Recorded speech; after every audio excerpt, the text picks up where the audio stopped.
বাংলাদেশে হিন্দু নির্যাতনের বিরুদ্ধে বিরাট প্রতিবাদী সভা বিহারা বাজারে।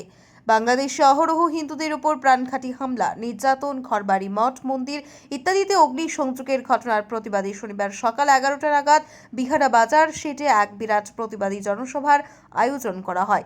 এতে প্রধান বক্তা হিসেবে উপস্থিত ছিলেন বিশ্ব হিন্দু পরিষদ গুয়াহাটি ক্ষেত্রের ধর্মপ্রসার প্রমুখ পূর্ণচন্দ্র মণ্ডল। তিনি বাংলাদেশে কোটা সংস্কার আন্দোলনকে কেন্দ্র অহরহ হিন্দু নির্যাতনের বিরুদ্ধে জোরালো প্রতিবাদ সাব্যস্ত করেন।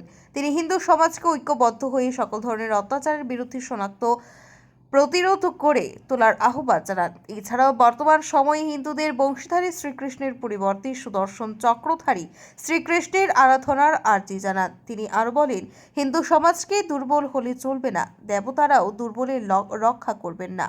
তিনি উদ্ধৃতি দিয়ে বলেন, দেবতাদের সামনে ছাক শিশুর বলি হয়, সিংহ কিংবা ঘোড়ার নয়। সভায় বক্তব্য রাখেন সমাজসেবী পঙ্কজ দেব, সুবীর কুমার দাস, শিক্ষাবিদ সবুজ কান্তি দাস প্রমুখ। সভায় উপস্থিত কয়েক শতাধিক প্রতিবাদী জনতা বাংলাদেশি হিন্দু নির্যাতনের বিরুদ্ধে জোরালো প্রতিবাদ সাব্যস্ত করে বাংলাদেশি হিন্দু নির্যাতন বন্ধ করতে ভারত সরকারের কঠোর পদক্ষেপ গ্রহণ করার কথা বলেন। তারা বাংলাদেশের কট্টরপন্থী মৌলবাদীদের বিরুদ্ধে বিভিন্ন স্লোগান দিয়ে সরগরম করে তোলেন সভা চত্বর।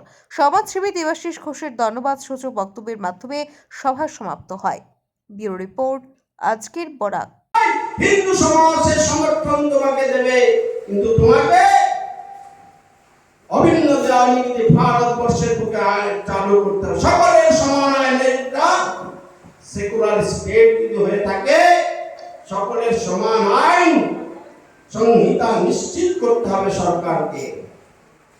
আজকে যারা অনেকে ভয় পাচ্ছেন এনআরসি নিয়ে, এনআরসিতে যাদের কোনো কাগজপত্র নেই তারাও নাগরিকত্ব পাবে, পেতেই হবে, সরকার বলেছে পেতে হবে। বিশ্ব হিন্দু পরিষদের কার্যকর্তা হিসেবে বলছি, তারা পাবেন, কোনো ভয় পাবেন না কেউ। আপনারা অ্যাপ্লাই করুন। আপনার কাছে কোনো কাগজ নেই, বাংলাদেশের কোনো ডকুমেন্টস নেই, কিচ্ছু দরকার নেই। আপনি একটা মন্দির থেকে সার্টিফিকেট নিন যে আপনি কত বছর আগে এসেছেন এখানে, তাতেই হবে। আমি মিটিং আছে, তাই হিন্দু সমাজকে একসাথে করেছি, কাজের কাজ কিচ্ছু হয়নি। দেবতা বলেছেন সংগঠিত হও, একসাথে থাকো, একসাথে অবিচ্ছিন্ন ভাগ করে খাও। সেই তথ্য আমরা উড়িয়ে দিয়েছি। ভাগ ঢোল